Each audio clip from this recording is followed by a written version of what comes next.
Division Blue game is tonight. Frank Frangie, Hayes Carline, Lauren Brooks, and what a pleasure to welcome in Sean Kelley for the first time, the play-by-play voice of the Gators. How are you, man? I'm doing great. Welcome to Gainesville. Glad to have you guys down for the game. Man, it's great to be here, and a belated welcome for you. It's been a year.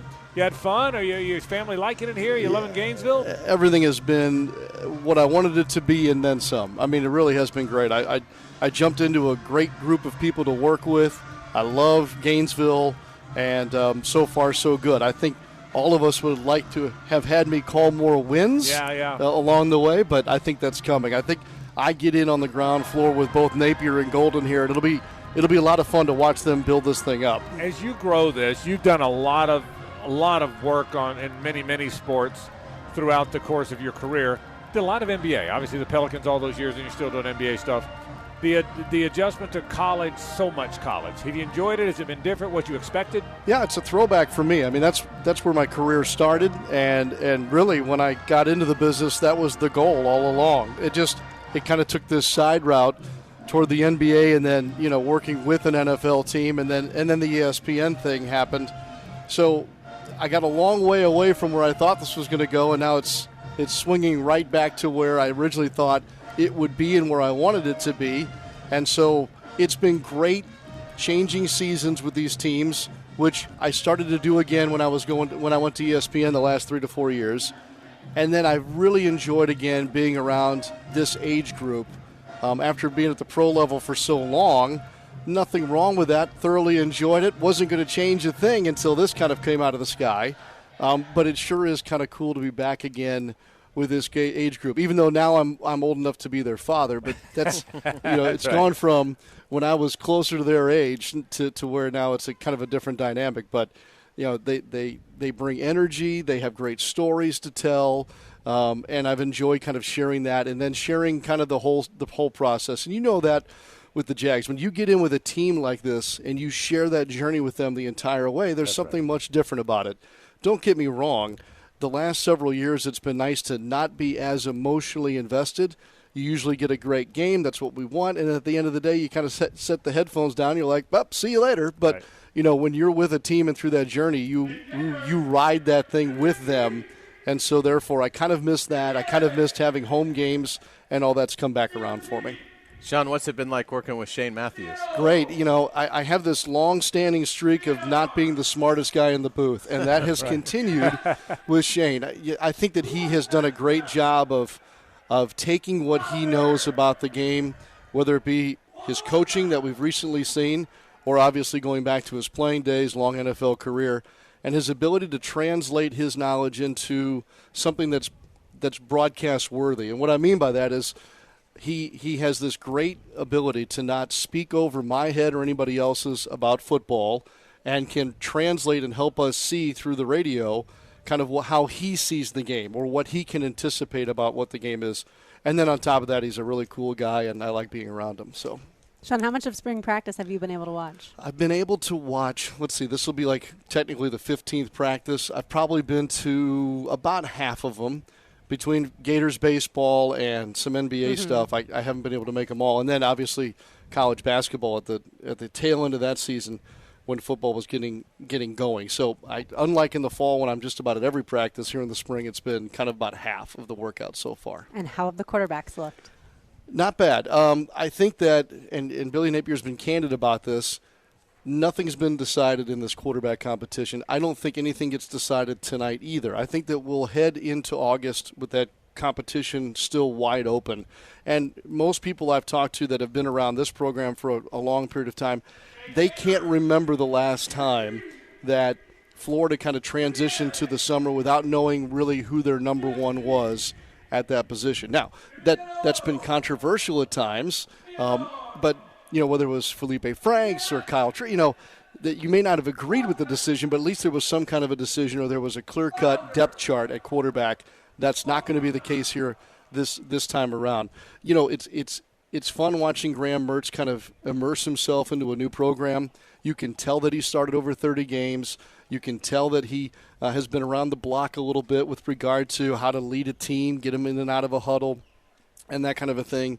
I think that I've also enjoyed watching Jack Miller learn what he did, which was not a great start in the Las Vegas Bowl, and then take the things that he's been working on in the offseason into the spring workouts as well. And then, Max Brown's kind of a pleasant surprise. I know Max, of course, from baseball as well. He's a two-sport athlete. I think he's made a big jump, too. Not to say that he's in the 1-2 conversation with Graham and Jack at this point, but Max, I think, has added some depth that maybe we didn't think was there in the quarterback position. I talked to Shane earlier. I said, Shane, you can be there? He said, dude, I can't. I'm calling plays now. So I got to give him a hard time about the fact he's not here. But for people listening tonight on our radio station, take Casey in the booth with you and Cardozo on the sideline. I think what you guys are doing. That's what we'll do tonight. It'll be a terrific broadcast. And we'll have Billy Napier in game, which is kind of a cool thing about spring football. We'll have him once during the first half and once during the second half while the game is going on. And so that'll be something new for myself and for Coach. So it'll be good to get his real-time thoughts on what he's seeing throughout quarters 1 and 2 and then 3 and 4. Tell us about Billy. We don't know him well yet, but, boy, he seems to be a likable guy. You've gotten to know him. Very much so.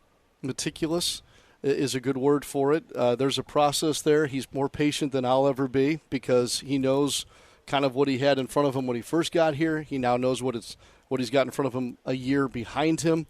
And this full recruiting cycle now that we're kind of seeing some of the results start to come in, I think – We're now between that and transfer portal that this is about 60 to 65% of Billy Napier roster at this point. And so more guys like that fit the mold of Billy Napier and that will more fit his system too. I think we're going to see some of that start to translate into the fall. I find him to be a very even-keeled operator, both on and off the field. And I wouldn't say that there's leniency in his process, but I think that he's a good listener not only to his players, but also to the assistant coaches that he has around him. I've noticed differences here in the spring that are clear adjustments from what he did in the fall. So I think that that's also another positive characteristic about Billy Napier. And he's a competitor in everything he does. So that will rub off on these players too. Sean, you mentioned the signing class, and it seemed like Florida was missing Florida's speed.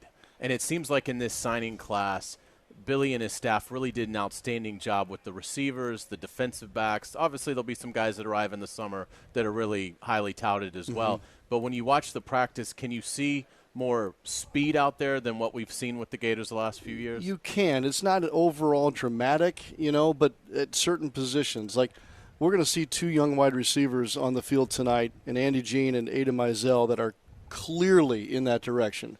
They're jets, and they really move.